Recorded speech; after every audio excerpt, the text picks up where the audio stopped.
اعوذ باللہ من الشیطان الرجیم بسم اللہ الرحمن الرحیم. Dear students, Assalamu alaikum and once again welcome to Superior College Miyawali online classes. I am Hafiz Muhammad Rafiq, Head of Department Islamic Study. Dear students, زکوٰۃ کے بارے میں ہم پڑھ رہے تھے تو انشاءاللہ آج کے اس لیکچر کے اندر ہم زکوٰۃ والا ٹاپک جو ہیں وہ ختم کریں گے. تو آج ہم نے جہاں سے پڑھنا ہے وہ ہے میرے بیٹے عشر. تو عشر زمینی پیداوار پر جو زکوٰۃ دی جاتی ہے اس کو ہم عشر کہتے ہیں. اب یاد رکھو میرے بیٹے کہ جو زمین ہوتی ہے اس کو دو حصوں میں ڈیوائیڈ کیا جاتا ہے. اگر زمین ایسی ہے جس کو صرف اور صرف بارش کے پانی سے سیراب کیا جاتا ہے تو ایسی زمین کو ہم بارانی زمین کہتے ہیں. کون سی زمین کہتے ہیں؟ بارانی. اور باران یہ پشتو کے اندر بارش کو بھی کہتے ہیں. اور اگر زمین ایسی ہے کہ جس کو ہم آرٹیفیشل سورسز کے ذریعے سے مصنوعی ذرائع سے سیراب کرتے ہوں، جیسے اس کو نہر کا پانی لگاتے ہوں یا ٹیوب ویل کا پانی لگاتے ہوں یا کنویں کا پانی لگاتے ہوں، تو ایسی زمین کو ہم نہری یا چاہی زمین بولتے ہیں. اور ہم اپنی سرائکی کے اندر اس پٹی کے اندر اس کو پلامی زمین بولا جاتا ہے. ہمارے جو کسان حضرات ہیں وہ اس کو پلامی زمین بولتے ہیں. تو زمین کی کتنی قسمیں بن جائیں گی بیٹا؟ یعنی زمین کو سیراب کرنے کے لحاظ سے زمین کی دو قسمیں بنا دیتے ہیں، بارانی زمین اور نہری زمین. اب اگر بارانی زمین ہو یعنی ایسی زمین ہو کہ جس کو صرف بارش کے پانی سے سیراب کیا جاتا ہو تو اس زمین پر جو عشر ادا کیا جائے گا وہ کل پیداوار کا 10% یعنی 10واں حصہ دیا جائے گا. میں آپ کو مثال دیتا ہوں کہ ایک کسان اس کی بارانی زمین ہے اور اس کی کل پیداوار ہوئی ہے میرے بیٹے 100 بوریاں. اس کی کل پیداوار کتنی ہوئی ہے؟ گندم کی 100 بوریاں ہوئی ہیں. تو ان 100 بوریوں میں سے اس کا جو عشر ہوگا وہ 10% ہوگا یعنی 10واں حصہ ہوگا. تو اس پر عشر کتنا بنے گا؟ 10 بوریاں بنے گی. نہری یا چاہی زمین پر عشر. اگر زمین ایسی ہے جس کو نہر، ٹیوب ویل یا کنویں کے پانی سے سیراب کیا جاتا ہو تو اس زمین پر جو عشر ادا کیا جائے گا وہ کل پیداوار کا 5% یعنی 20واں حصہ دیا جائے گا. اب یہاں پر بھی ہم سپوز یہ کرتے ہیں کہ ایک کسان ہے، اس کے پاس نہری زمین تھی اور اس کے اوپر جو فصل اگی ہے وہ بھی 100 بوریاں ہوئی ہیں. تو اس پر عشر کتنا آئے گا؟ 5% یعنی 20واں حصہ، اور وہ بنے گا 5 بوریاں. بارانی زمین والے کی بوریاں ہوئی تھی 100 تو اس کے اوپر عشر تھا 10 بوریاں. نہری زمین والے کسان کی بھی 100 بوریاں ہوئی ہیں، لیکن اس پر جو عشر ادا کیا جائے گا وہ 20واں حصہ ادا کیا جائے گا جو کہ 5% بنتا ہے، اور اس کے اندر عشر بنے گا میرے بیٹے 5 بوریاں. اب یہاں پر ایک ذہن میں سوال پیدا ہوتا ہے کہ وہ زمین جو بارانی زمین تھی اس پر عشر کیوں 10% یا 10واں حصہ دیا جائے گا یعنی زیادہ دیا جائے گا بنسبت اس زمین کے جس کو ہم نہر، ٹیوب ویل یا کنویں کے پانی سے سیراب کرتے ہیں؟ تو اس کی وجہ یہ ہے میرے بیٹے کہ جو بارش کے پانی سے زمین سیراب ہوتی ہے اس پر کسان کا پانی وغیرہ کے اوپر خرچہ نہیں آتا، اس لیے اس پر عشر نہری زمین کی نسبت زیادہ دیا جاتا ہے. اب میرے بیٹے اس سے پہلے ہمیں زکوٰۃ پڑھی تھی اور اب ہم نے عشر پڑھ لیا ہے. اب زکوٰۃ اور عشر کی ادائیگی میں کچھ فرق ہے، اس فرق کو ملحوظ خاطر رکھنا انتہائی ضروری ہے۔ ان میں سے پہلا فرق یہ ہے میرے بیٹے کہ جب میں نے آپ کو زکوٰۃ کی ادائیگی کے لیے، زکوٰۃ کے واجب ہونے کے لیے شرائط بتائی تھی، تو میں نے 5ویں نمبر پہ ایک شرط بتائی تھی کہ اس انسان کا صاحب نصاب ہونا ضروری ہے۔ اور صاحب نصاب کس کو کہتے ہیں؟ کہ جس کے پاس نصاب یعنی اسلام کی طرف سے وہ کم سے کم مقدار روپیہ پیسہ یا سونے چاندی کی موجود ہو جس پر زکوٰۃ فرض ہوتی ہے، اس کو صاحب نصاب کہتے ہیں۔ سمجھ آ گئی؟ تو زکوٰۃ کی ادائیگی کے لیے صاحب نصاب ہونا ضروری ہے، یعنی اس شخص کے پاس وہ منیمم کوانٹٹی کا ہونا ضروری ہے، جبکہ عشر میں صاحب نصاب ہونے کی کوئی شرط نہیں ہے۔ میرے بیٹے ابھی میں آپ کو دوبارہ بتاتا ہوں کہ دیکھیں، میں نے آپ کو بتایا تھا کہ بارانی زمین ہو یا نہری زمین ہو، اس پر جو عشر دیا جائے گا وہ کل پیداوار سے دیا جائے گا۔ سمجھ آ گئی ہے؟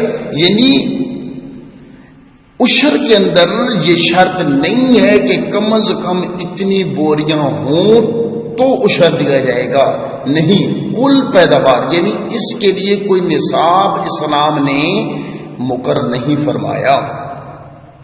تو پہلی ان دونوں کے درمیان جو آپس میں فرق ہے پہلا، وہ یہ بنے گا کہ زکوٰۃ کی ادائیگی کے لیے صاحب نصاب ہونا ضروری ہے، جبکہ عشر میں صاحب نصاب ہونے کی کوئی شرط نہیں ہوتی، کیونکہ عشر کل مقدار کا، کل کوانٹٹی کا، ٹوٹل کوانٹٹی کا 10% اور 5% عشر نکالنا ہوتا ہے۔ اب ایک چیز اور کہ زکوٰۃ کے وجوب کے لیے ہم نے آخری شرط یہ پڑھی تھی کہ زکوٰۃ کی ادائیگی کے لیے ضروری ہے کہ مال پورا سال اس کی ملکیت میں ہونا ضروری ہے، یعنی زکوٰۃ کی ادائیگی کے لیے مال کا پورا سال اس کی ملکیت میں ہونا ضروری ہے، جبکہ عشر کی ادائیگی کے لیے مال کا پورا سال ملکیت میں ہونا ضروری نہیں ہے۔ کیوں؟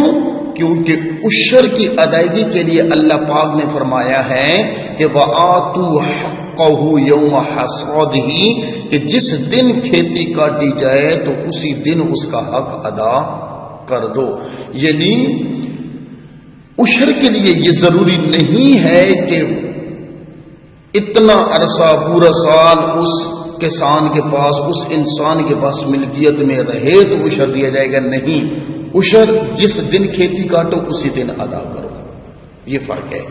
تیسرا فرق ان دونوں میں یہ ہے کہ ادائیگی زکوٰۃ کی شرح 2.5% تھی، میں نے آپ کو زکوٰۃ کی شرح بتائی تھی کہ 2.5% ہے، جو کہ 40واں حصہ بنتا ہے، جبکہ عشر کی ادائیگی 10% یا 5% کے حساب سے ہوتا ہے۔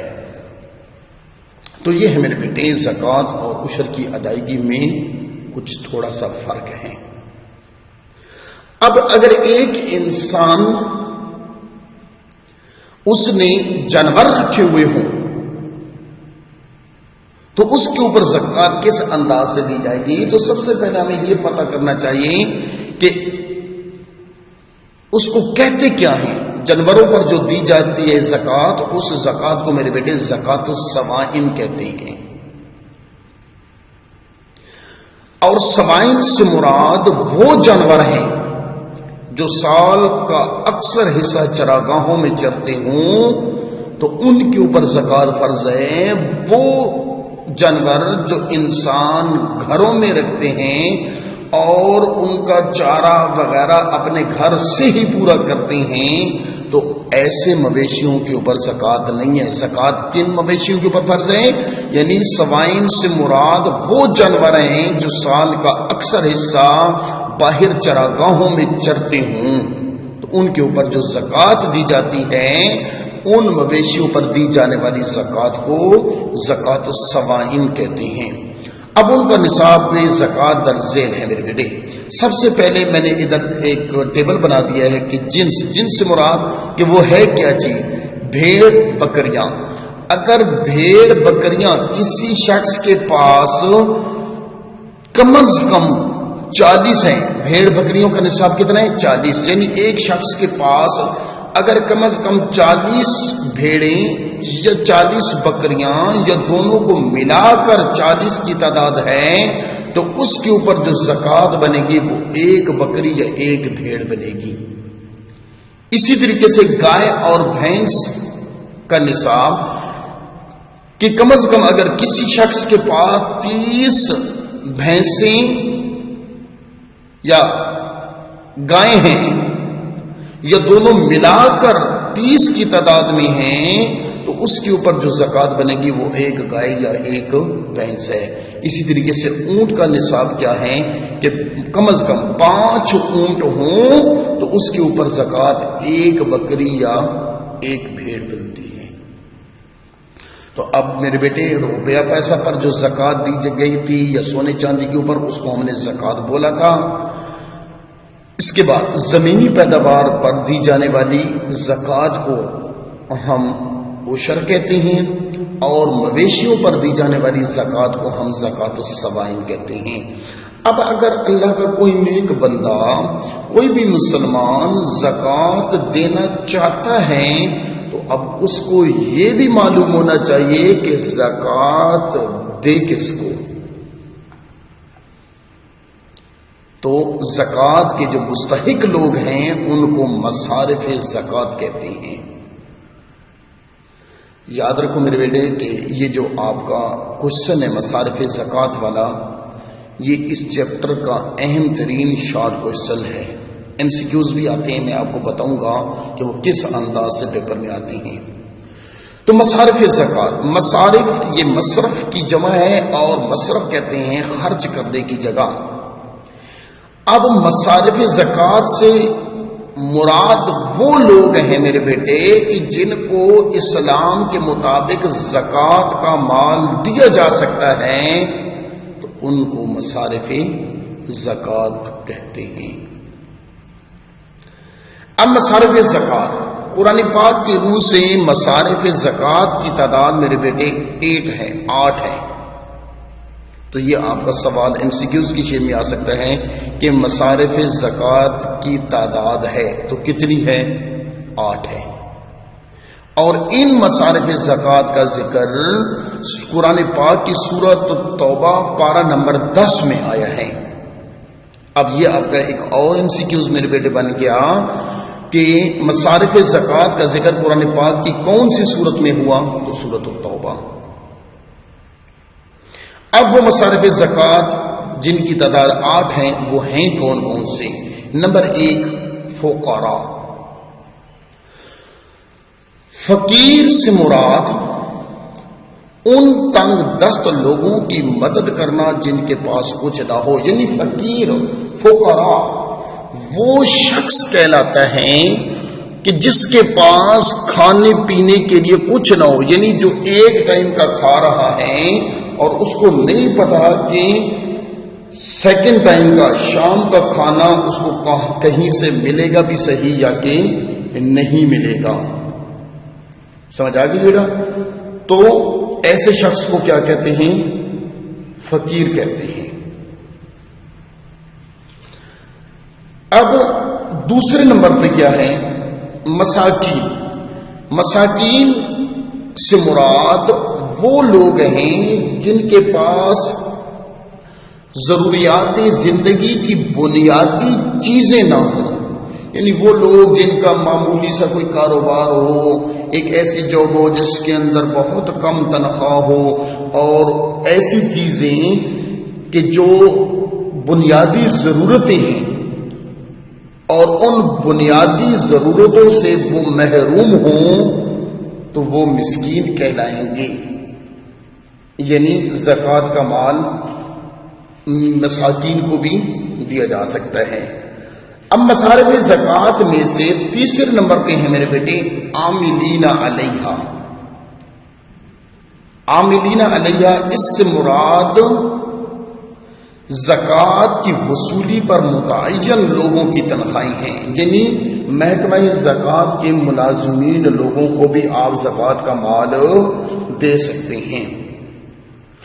تیسرے نمبر پہ میرے بیٹے وہ ہے تالیف قلب۔ کیا ہے؟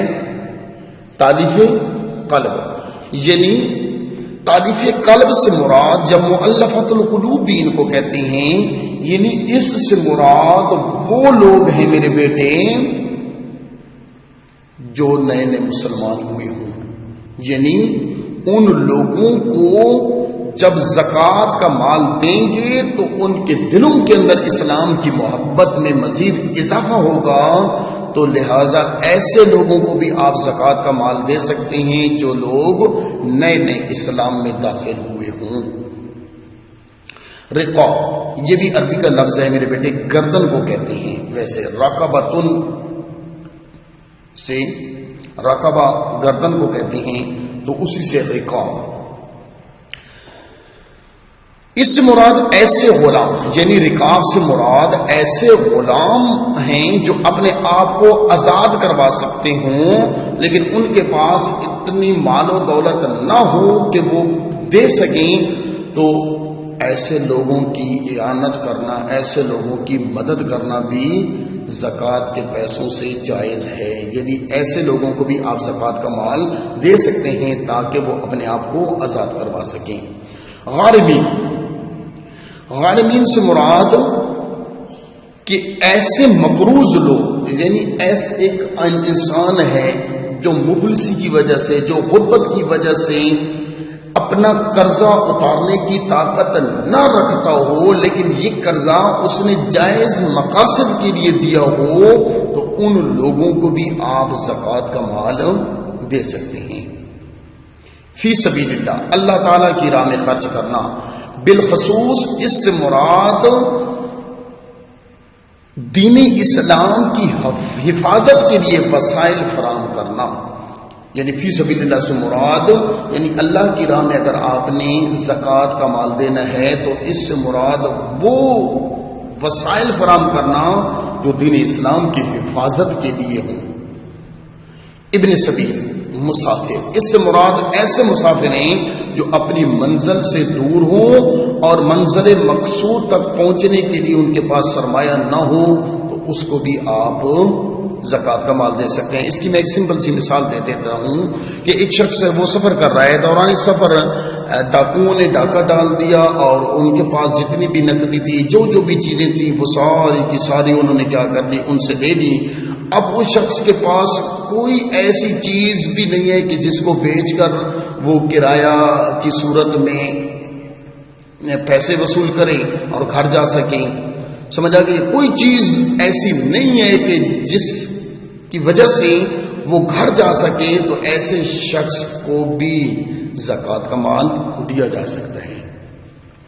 اب جب زکوٰۃ دینی ہے تو زکوٰۃ دینے کے لیے میرے بیٹے کچھ اصول و ضوابط ہوں گے، یعنی زکوٰۃ کی ادائیگی کے لیے کچھ رہنما اصول بنائے گئے ہیں، اور وہ کیا ہیں؟ سب سے پہلے یہ بات یہ ہے کہ زکوٰۃ صرف مسلمانوں ہی سے لی جاتی ہے، جیسے کہ میں نے زکوٰۃ کے واجب ہونے کے لیے آپ کو پہلی شرط بتائی تھی کہ اس شخص کا مسلمان ہونا ضروری ہے۔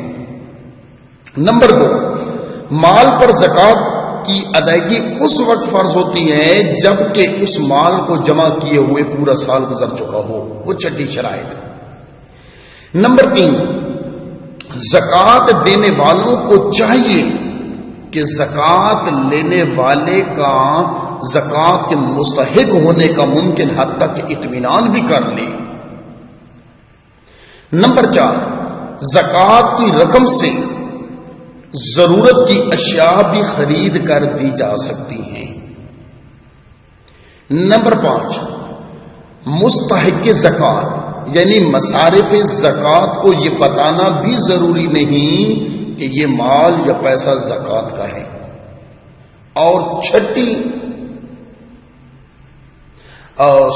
چھٹا جو اصول بیان کیا گیا ہے زکوٰۃ کی ادائیگی کے لیے وہ یہ ہے کہ حد الوسع، ایک بستی کی زکوٰۃ جو ہے وہ اسی بستی میں ہی تقسیم کی جائے۔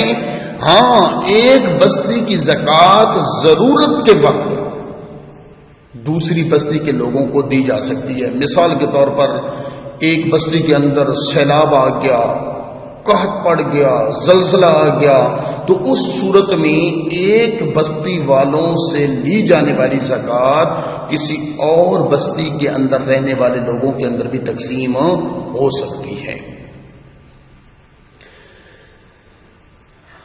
اس سے پہلے تک تو ہم نے یہ پڑھا ہے کہ زکوٰۃ کس کو دی جا سکتی ہے، مصارف زکوٰۃ پڑھے ہیں، پھر زکوٰۃ کی ادائیگی کے جو رہنما اصول تھے وہ پڑھے ہیں۔ اب ایک چیز اور ذہن میں آتی ہے کہ زکوٰۃ کن لوگوں کو نہیں دی جا سکتی۔ میرے بیٹے یاد رکھو کہ وہ عزیز و اقارب، یعنی وہ رشتہ دار، وہ رشتے جن کی کفالت یعنی جن کی پرورش شرعاً اس شخص پر فرض ہو، ان کو زکوٰۃ نہیں دی جا سکتی، جیسے ماں باپ، بیٹا بیٹی، میاں بیوی، ان کو زکوٰۃ نہیں دی جا سکتی۔ یعنی ایک بچہ ہے اور وہ زکوٰۃ کا مال اپنے ماں باپ کو نہیں دے سکتا، کیوں کہ بڑھاپے کی عمر میں بچے کے اوپر ماں باپ کی کفالت فرض ہوتی ہے، سمجھ آ گئی ہے۔ اسی طریقے سے وہ شخص اپنی اولاد کو زکوٰۃ نہیں دے سکتا، کیونکہ اولاد کی کفالت والدین کے اوپر فرض ہوتی ہے، یعنی بیٹے بیٹی کو زکوٰۃ کا مال نہیں دے سکتا۔ اسی طریقے سے شوہر اپنی بیوی کو اور بیوی اپنے شوہر کو زکوٰۃ نہیں دے سکتی۔ ہاں ایک چیز یاد رکھیں کہ زکوٰۃ دینے والا اپنے زکوٰۃ میں سے، یعنی زکوٰۃ دینے والا اپنی زکوٰۃ کے مال میں سے اپنے بہن بھائی کو زکوٰۃ دے سکتا ہے۔ کیوں کہ بہن کے اوپر بھائی کو یا بھائی کے اوپر بہن کو کفالت کرنا، بہن کی کفالت کرنا، یہ شرعاً فرض نہیں ہے۔ تو اب میرے بیٹے ہم پڑھیں گے کہ زکوٰۃ کے اجتماعی اور معاشرتی فوائد۔ تو زکوٰۃ کے مختلف قسم کے اجتماعی اور معاشرتی فوائد مرتب ہوتے ہیں۔ اس میں سے نمبر 1 تزکیہ نفس، انسان کا من پاک ہو جاتا ہے، اندر پاک ہو جاتا ہے۔ گردش دولت، یعنی دولت جو ہے وہ ایک جگہ پہ اکٹھی نہیں رہتی۔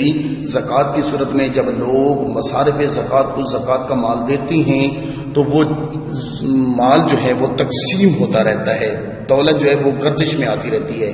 امداد باہمی، ایک دوسرے کی امداد، سرمایہ کاری میں اضافہ، غربت اور گداگری کا خاتمہ، مال میں برکت، سودی نظام کا بدل۔ تو سب سے پہلے میرے بیٹے تزکیہ نفس۔ زکوٰۃ کا ایک اہم فائدہ یہ ہے کہ زکوٰۃ دینے والے کا دل دنیا کی حرص سے پاک ہو کر نیکی اور پرہیزگاری کے لیے تیار ہو جاتا ہے، اور اس شخص میں سے بخل اور کنجوسی کا جذبہ جو ہے وہ کمزور پڑتا ہے، اور اس کے نتیجے میں اس شخص کا جو اللہ تعالی سے تعلق ہوتا ہے وہ مزید مضبوط ہو جاتا ہے، کیونکہ ہر شخص، ہر باشعور شخص یہ جانتا ہے کہ دنیا کی محبت تو انسان کو خدا اور آخرت سے بیگانہ کر دیتی ہے۔ یا ایھا الانسان ما غرک بربک الکریم، اے انسان کس چیز کو تجھے اپنے رب سے دھوکے میں ڈال رکھا ہے۔ تو میرے بیٹے دنیا کی جو محبت میں سے سب سے زیادہ اور طاقتور اور خطرناک محبت جو ہے وہ انسان کو اپنے مال اور اپنی اولاد سے ہوتی ہے۔ یہی وجہ ہے کہ قرآن پاک میں اس کے بارے میں ارشاد ہوا انما اموالکم واولادکم فتنہ، کہ بے شک تمہارا مال اور تمہاری اولادیں یہ تمہارے لیے فتنہ ہیں، آزمائشیں ہیں۔ تو جب ایک شخص اللہ کی راہ میں زکوٰۃ کی صورت میں صدقہ خیرات کرتا ہے تو اس سے اس کا اندر جو ہے، اس کا من جو ہوتا ہے وہ پاک ہو جاتا ہے۔ ایک اور مقام پر اللہ پاک نے ارشاد فرمایا خذ من اموالہم صدقۃ تطہرہم وتزکیہم بہا، اے محمد ان کے اموال میں سے، مالوں میں سے صدقہ یعنی زکوٰۃ لو اور اس زکوٰۃ کے ذریعے سے آپ ان کو پاک کریں اور ان کا تزکیہ نفس کریں۔ حضور پاک صلی اللہ علیہ وسلم کی حدیث مبارکہ ہے کہ حب الدنیا رأس کل خطیئۃ، ہر برائی کی جو جڑ ہے وہ کیا ہے؟ حب الدنیا، دنیا کی محبت ہے۔ اس کے بعد میرے بیٹے گردش دولت، زکوٰۃ کا دوسرا فائدہ، یعنی اگر زکوٰۃ ادا ہوتی رہے تو اس ادائیگی زکوٰۃ کے ذریعے سے دولت جو ہے یہ چند لوگوں میں سمٹ کر نہیں رہ جاتی، بلکہ امیروں سے یہ غریبوں کی طرف منتقل ہو جاتی ہے، اور اس کے نتیجے میں پھر جو غریب لوگ ہوتے ہیں ان کی مالی حالت قدرے بہتر ہوتی ہے اور وہ معاشرے کے اندر اپنے پاؤں پر کھڑا ہو سکتے ہیں۔ اس کی وجہ یہ ہے کہ کسی بھی ملک کی معاشی ترقی کے لیے یہ ضروری ہے کہ اس ملک میں جو دولت ہے وہ صرف چند لوگوں کے پاس جمع ہو کر نہ رہے، بلکہ معاشرے میں وہ پھیل کر گردش میں آ جائے، ایک سرکل میں آ جائے۔ تو زکوٰۃ کی صورت میں جب کوئی شخص اپنی کل مالیت کا 40واں حصہ وہ ضرورت مندوں کو تقسیم کرتا ہے تو اس سے اس دولت کے اندر کیا واقع ہو جاتی ہے؟ گردش واقع ہو جاتی ہے، یعنی روٹیشن آ جاتی ہے۔ وہ مال جو ہے ایک جگہ پر منجمد نہیں ہوتا، ایک جگہ پہ اکٹھا نہیں ہو رہا ہوتا، بلکہ وہ سوسائٹی کے اندر گردش میں آ جاتا ہے۔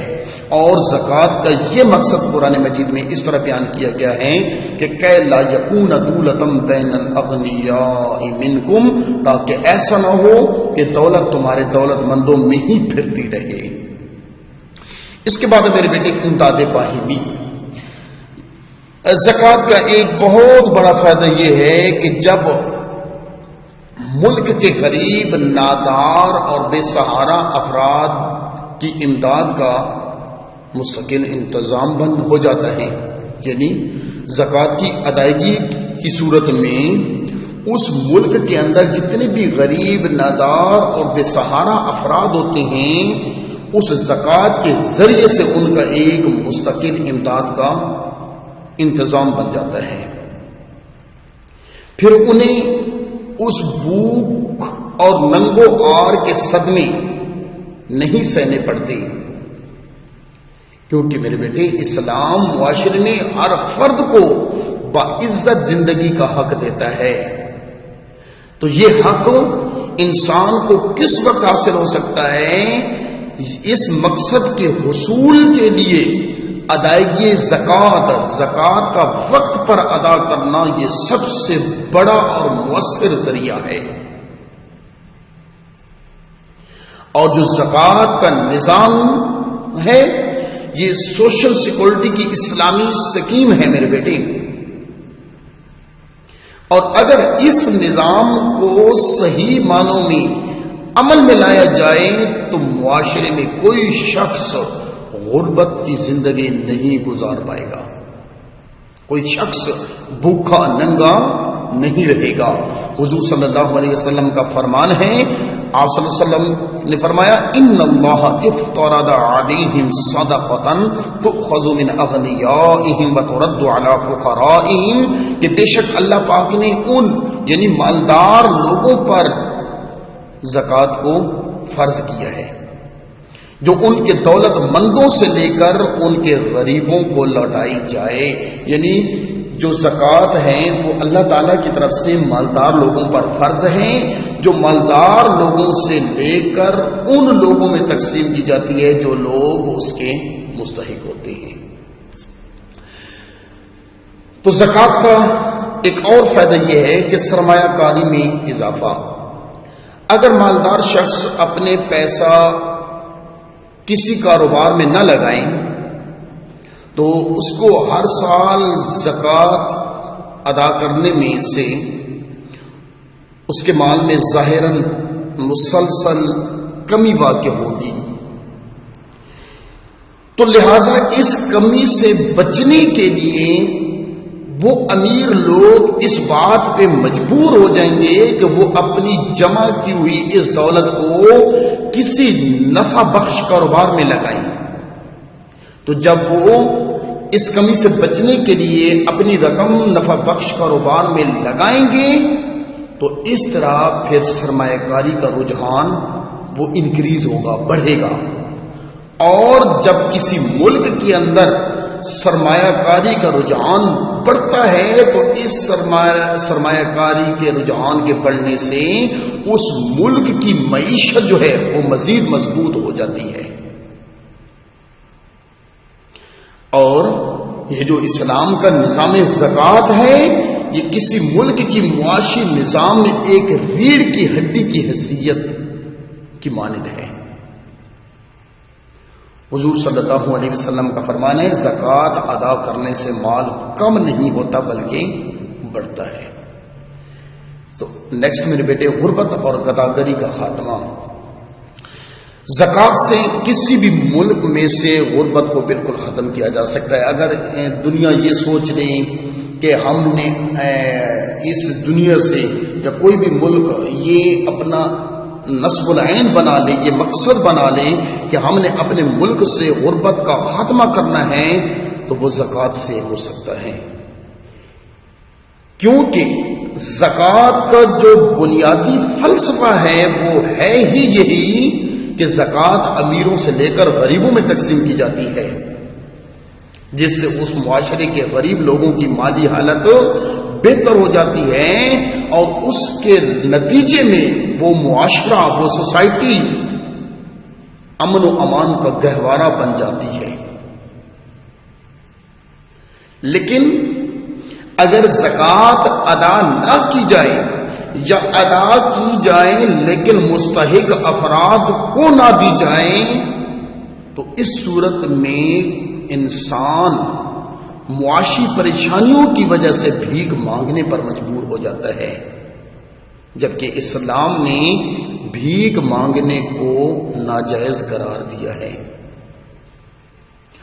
تو بیٹا نظام زکوٰۃ کے ذریعے سے کوئی بھی سوسائٹی، کوئی بھی معاشرہ اس لعنت سے پاک ہو سکتا ہے، کیونکہ زکوٰۃ دینے والے کے لیے یہ لازم ہے کہ وہ مستحق افراد کو تلاش کر کے ان تک زکوٰۃ پہنچائے. یعنی زکوٰۃ اگر ادا کر رہا ہے تو زکوٰۃ ادا کرنے والے کے لیے یہ بھی ضروری ہے کہ وہ زکوٰۃ مستحق افراد تک بھی پہنچائے. ابھی میں نے آپ کو زکوٰۃ کی ادائیگی کے اصول کے اندر یہ بات بتائی ہے کہ جو شخص زکوٰۃ ادا کرنے والا ہے اس کا حتی الممکن یہ بھی ضروری ہے کہ وہ یہ بھی جان لے کہ جو اس کو زکوٰۃ دے رہا ہے وہ زکوٰۃ کا مستحق ہے بھی صحیح کہ نہیں ہے.